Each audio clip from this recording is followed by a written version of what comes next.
Friends and ఫ్యామిలీతో weekends కి farm house కి వెళ్లి ఎంజాయ్ చేయాలనుకుంటే వెంటనే డోసే యాప్ ని డౌన్లోడ్ చేసుకుని బుక్ చేసుకోండి. నమస్తే రమ్గారు. నమస్తే జయ. ఏదైనా మంచి స్టోరీ చెప్తారా? మాయహారం కథ చెప్తాం. పూర్వం అట రామాపురంలో రామం అని ఒక ఆయన ఉండేవాడు. అయితే ఒక పేదంటి పిల్లని మీనాక్షిని పెళ్లి చేసుకున్నాడు. పెళ్ళి అయింది, కొంతకాలం సంతానం అది కలిగారు. ఇది సామాన్యమైన కుటుంబం. అయితే చాలా కాలం ఈ అమ్మాయి పుట్టింటికి వెళ్ళాల. ఆ పుట్టిన ఊళ్ళో ఇది ఎత్తుతారు కదా, బొడ్రాయి ఎత్తి పెద్ద ఉత్సవాలు చేస్తారు. ఊళ్ళో బొడ్రాయి ఎత్తుతున్నారు, అందరూ ఆడపిల్లల్ని పిలుచుకోవాలని ఊళ్ళో చాటింపేశారు. వాళ్ళ పుట్టిన ఊర్లో వాళ్ళ అన్నయ్య ఉత్తరం రాశాడు, మన ఊళ్ళో బొడ్రాయి ఎత్తుతున్నారు కాబట్టి అమ్మాయిని తీసుకుని రావాల్సింది బావగారు మీరని ఉత్తరం రాశారు. రాస్తే ఈ అమ్మాయి ఏమందంటే, ఈ మీనాక్షి, ఏమండి ఇన్నేళ్ళు అయింది మన పెళ్ళి, ఏదో పెళ్ళికి మా వాళ్ళు పెట్టిన కాస్త 4 తులాల బంగారమేను, ఏమీ లేవు, ఒక వస్తువు చేయించండి, ఏదైనా హారం చేయించండి, మెళ్ళో వేసుకుని వెళ్తాను. వీళ్ళ బోసుమోహంతో ఆ పాత వాళ్ళు పెట్టిన నగలే, మా అమ్మమ్మ పెట్టిన నగలతోటి ఏం వెళ్తాను అని అడిగింది. అడిగేసరికి ఇతను అన్నాడు, మన పరిస్థితి నీకు తెలియంది ఏంది, నేను ఏదో చిన్న స్కూల్లో టీచర్ని, తను మామూలు చదువు చెప్తాడు, మన ఖర్చులకు సరిపోతాయి, ఏదో 10 పావలా వెనకేసుకున్నాం, అత్యవసరమైతే ఏదైనా పిల్లల అనారోగ్యాలు వచ్చినా, మనకి ఏదైనా ఇబ్బంది ప్రయాణం వచ్చినా ఉంటుందని, బంగారు హారం అంటే ఎక్కడి నుంచి తెస్తానమ్మాయి, నా వల్ల కాదన్నాడు. అంటే అమ్మాయి ఏమంది, మా అమ్మవి వెండి కడియాలు ఉన్నాయి, పాతకాలన్నాగా నాకు ఇచ్చింది పెళ్ళప్పుడు, అది నేను ఏం పెట్టుకుంటా, ఆ కడియాలు మార్చి ఒక హారం చేయించండి, వెండి కడియాలు మార్చి అని చెప్పేసరికి సరేనని అడిగిన. ఆవిడ పెట్లో పెద్ద పెద్దవి 40 తులాలో 50 తులాలో ఇంతలా కడియాలు అవి ఎత్తి భర్త చేతిలో పెట్టింది. ఏదో ఒకటి మార్చేయండి. మా అన్నయ్య మళ్ళీ అడగబోయాడా, అమ్మ కడియాలు ఏవే అమ్మాయి నువ్వు పెట్టుకోవట్లేదని మా అన్నయ్య ఎందుకు అడుగుతాడు, ఆయన గుర్తుందో లేదో, వాళ్ళకి తెలియని కూడా తెలీదు. మా వదిన నా తర్వాత వచ్చిందే, ఆవిడకి తెలీదు, మా అమ్మ ఎట్టగో లేదు, చేసేయండి ఈ పని.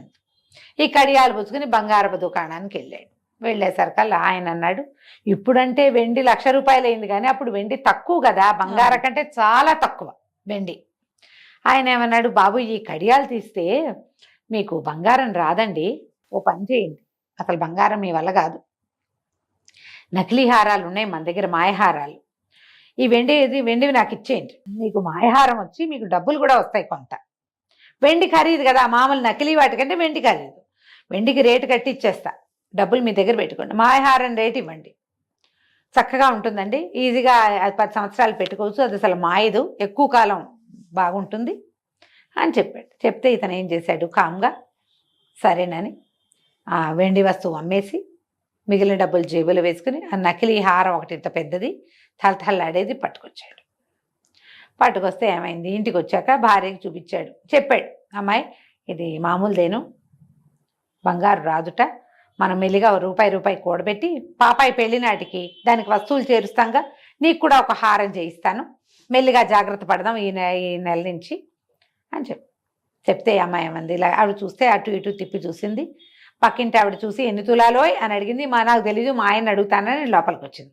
లోపలికి వచ్చి పక్కింటి ఆవిడకి 100 తులాల బంగారం ఉంది, ఆవిడే మోసపోయింది దీన్ని చూసి, ఇది బంగారు హారం అని నమ్మింది. 100 తులాల బంగారం ఉన్న ఆసామికి పాతది కొత్తదిను అదే బంగారమో ఇతడో పుత్తడో తెలియకుండా ఎందుకుంటుంది, ఆవిడికి తెలియలేదంటే ఇది ఎవ్వరికీ తెలియదండి, నేను ఇది బంగారం అనే అని చెప్పుకుంటా మా పుట్టింట్లో, మీ నోరెత కాకండి అని చెప్పింది. సరేనన్నాడు, నీ ఇష్టం, ఆవిడ ఇష్టం కదా, ఏముంది. ఆవిడ హారం వేసుకుని పిల్లల్ని తీసుకుని పుట్టింటికి వెళ్ళింది. పుట్టింట్లో వాళ్ళ అన్నయ్య మాధవుడు, వాళ్ళ వదిన రుక్మిణి, ఆడబడుతూ మెళ్ళో పచ్చగా మెరమెరలాడుతున్న ఈ వస్తువు చూసేసరికల్లా రుక్మిణికి ఎంత వచ్చిందో లోపల కడుపులో దుఃఖం. అమ్మో ఇంకేముంది, ఇంతంత బంగారం కొనేసుకుంటున్నారని. ఆ రాత్రి పడుకున్నాక ఆడపడుచు నిద్రపోయాక ఈవిడ పోయి గదిలో మొగుడు దగ్గర కూర్చుని, ఏమండి మీ చెల్లెల మెళ్ళలో చూడండి ఎంత బాగుందో నువ్వు వస్తువు, మరి నాకు కూడా చేయించండి ఒక హారం అని అడిగింది.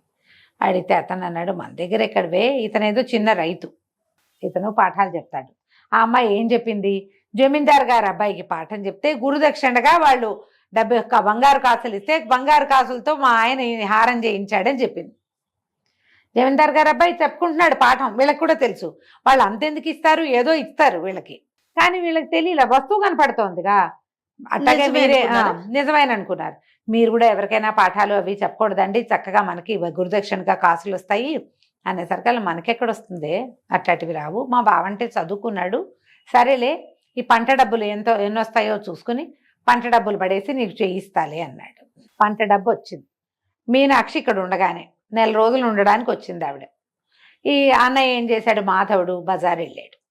బజార్ వెళ్తే ఆ వస్తువు చూస్తే, ఏ వస్తువు చూసినా మొత్తం పంట డబ్బు మొత్తం వస్తువుకి పోస్తే కానీ వచ్చేలాగా లేదు.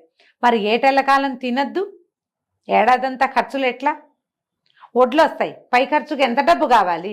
మధ్యలో పిల్లల అనారోగ్యాలు వచ్చినా, ప్రయాణాలు వచ్చినా, ఏమన్నా పెళ్లి పేరటం కార్యకరామత వస్తే డబ్బులు లేకుండా ఎట్లా? ఈయన హతాశుడై కూర్చున్నాడు. ఇంత ఖరీదుందా బంగారం, తెలీదు సెట్ గారు అన్నాడు. సెట్ అన్నాడు, దాని దేవుందిలేండి బాబు, అందరూ ఎక్కడ కొంటారు, మాయ వస్తువులు బోర్డు వస్తున్నాయి ఇవాళ రేపు, మీరు ఏదైనా ఒకటి కొనుక్కోవచ్చు, చూదురుగానే చూపించాడు. చూపించేసరికి ఏముంది, ఏదైతే ఈ అమ్మాయి దగ్గర మీనాక్షి దగ్గర హారం ఉందో డిట్టో అలాంటి హారం ఒకటి ఇక్కడ కనపడింది.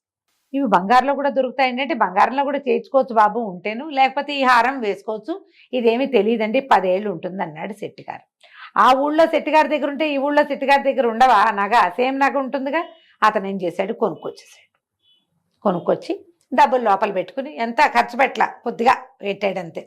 భార్య చేతులు పెట్టి, ఏమైంది మెళ్ళో వేసుకో, ఇది పిచ్చిది, నువ్వు బాధపడబోక, నువ్వు ఉంచుకో, మీదటికి ఇప్పుడు కొద్దిగా డబ్బులు పక్కన పెట్టి ఒక 2-3 ఏళ్లలో, ఒక 3-4 ఏళ్ళు కాస్త దాస్తే 4 ఏళ్లలో వస్తుంది, అప్పుడు పాపాయి కూడా ఏమైనా చేయించవచ్చు అని భార్యని ఒప్పించాడు. ఒప్పిస్తే ఈ రుక్మిణి అంది, ఏమంటే సరేలే, ఇది కూడా ఇంచుమించుగా మీనాక్షి వదినహారం లాగానే ఉంది, మీరు ఇది బంగారం అనే చెప్పండి, మామూలుదని మీరు చెప్పవాకండి అని చెప్పి, సరే తెల్లవారి పొద్దున వదినకి మరదలికి చూపించింది. వదిన మరదళ్ళు ఒకళ్ళ హారాలు ఒకళ్ళు చూసుకున్నారు. సేమ్ ఇచ్చింది. అమ్మ అన్నయ్య కొనుక్కొచ్చేసాడే బంగారంది, నన్ను చూసి కొనుక్కొచ్చేశారు. ఈ అమ్మాయికి తెలుసు తంది ఇత్తడిదని, ఆ అమ్మాయికి తెలుసు ఇత్తడిదని, కానీ ఒకళ్ళకి తెలియదు. సరే ఏం చేశారు, పొద్దున్నే తలంట్లు పోసుకోవటానికి నెత్తలికి నూనెలు రాసుకున్నారు. బొడ్రాయి పండగ వచ్చింది ఆ రోజు. ఈ లోపల ఆయన కూడా, రామం కూడా వచ్చాడు బావమరిదింటికి. మగవాళ్ళిద్దరు కబుర్లు చెప్పుకుంటున్నారు, పిల్లల్ని వాకిళ్లలో స్నానాలు చేయించి వాకిట్లో కూర్చోపెట్టుకున్నారు. ఆడవాళ్ళిద్దరూ స్నానానికి వెళ్ళారు. మీనాక్షి స్నానానికి వెళ్ళంగానే ఈ రుక్మిణి ఏం చేసింది, తన వస్తువు తెచ్చి మీనాక్షి బాక్స్లో పెట్టి, మీనాక్షి వస్తువు తీసుకెళ్ళి తన బాక్స్లో పెట్టేసుకుంది. ఆవిడ స్నానం చేసి బయటికి రాగానే, వదిన నువ్వు తలంటి వేసుకోమ్మా, ఈ లోపల నేను అదేదో పని చేస్తానని వదిన్ని స్నానాల గదికి పంపించి, ఈ అమ్మాయి ఏం చేసింది, మరదలు కూడా తన వస్తువు తీసి అక్కడ పెట్టి తాను మార్చేసి గప్చిప్గా ఊరుకున్నారు. ఎవరి దారిని వాళ్ళు. సరే ఆ పండగలో నగలు పెట్టుకున్నారు. అబ్బా ఊళ్ళో వాళ్ళతో వదిన మరదలు ఒకే రకం నగలు పెట్టుకున్నారు. బాగుంది అన్నారు. ఓహో అన్నారు. ఎన్ని తులాలంటే 3 తులాలు. ఈవిడేమో జమీందార్ గారు అబ్బాయి గురుదక్షిణగా ఇచ్చిన కాసులతో చేయించారంటుంది ఈవిడ. పొలం డబ్బంతా పెట్టి బంగారపు వస్తువు చేయించుకొచ్చాడు, మా వదిన దగ్గర నేను తగ్గకూడదుగా అంటుంది ఆవిడ. బాగానే ఉంది. పండగ అయిపోయింది, వీళ్ళకి వచ్చేసారు. ఎన్నాళ్ళైనా మీనాక్షి కానీ రుక్మిణి కానీ భర్తల్ని బంగారపు వస్తువు కోసం అడగల. ఎందుకంటే వాళ్ళిద్దరూ గాఢంగా నమ్ముతున్నారు తమ దగ్గర ఉన్నది బంగారమే అని. బాగుంది. ఎప్పటికీ వాళ్ళకి తెలియలేదు.